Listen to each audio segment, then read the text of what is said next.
What's going on, Taurus? Welcome to your weekly forecast for the week of September 28th through October 3rd of 2020. I really appreciate you joining me.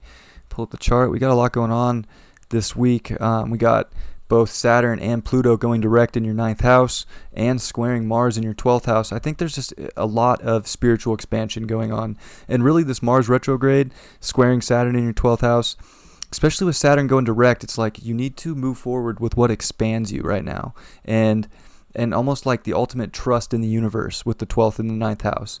So it's like that energy that you put outwards doesn't go very far, but the energy you put inwards can go extremely far and be very transformative. And then you get a full moon conjunct Chiron this week.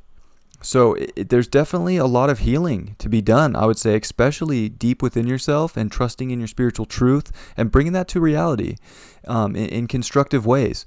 And it's almost like just do the daily stuff right now in your routine with the Sun in Libra that's going to bring you some harmony and some balance.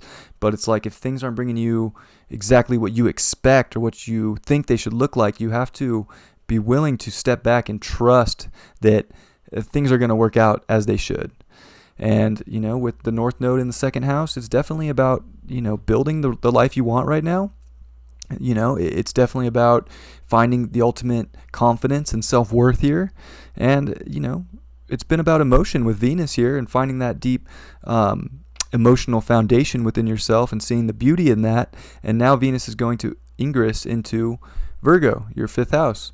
So it's definitely a beautiful time for Venus here too. Like it's time to step into what brings you fun, to not look too far outside yourself, to enjoy your life, enjoy the beauty that is all around you, and to enjoy what the gifts that God is bringing you.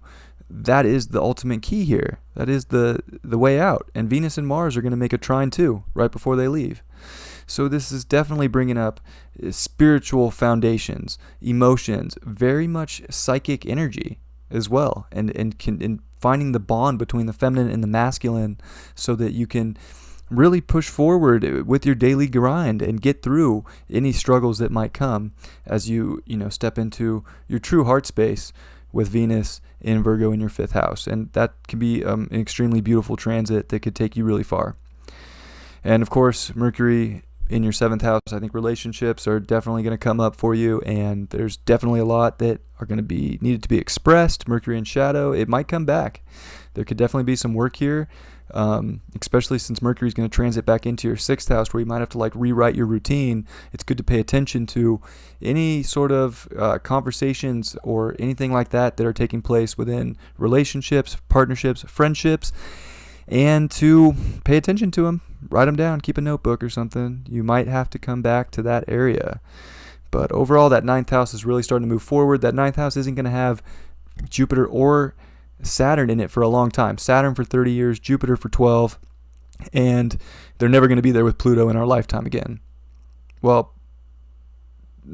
they're never going to be there with Pluto in our lifetime again. So this is major, expansion of your spiritual gifts, of the, connecting with the universe, as it's going to take you to a place to reach the ultimate goals next year that, you're kind of expanding and working towards right now. So, overall, I mean, there's pretty positive stuff. It's a lot of unseen stuff. It's a lot of tapping into your gifts. It's a lot of focusing on what's within and not what's outside, which is difficult because we live in a very physical outside world. The 9 of Swords, upright.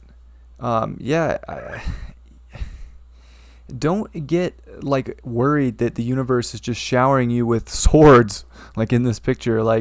You got to kind of be smart here in a sense, as we're in this time, to, trust that when things start to rain, and they might even pour a little bit, that it's going to clear up and that you're going to move forward, and you just have to trust.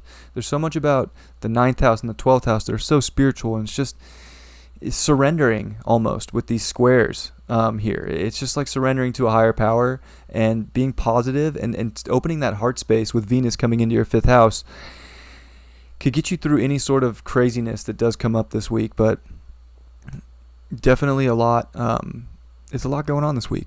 So I wish you the best, Taurus. I love you very much, and I will catch you next time. Peace.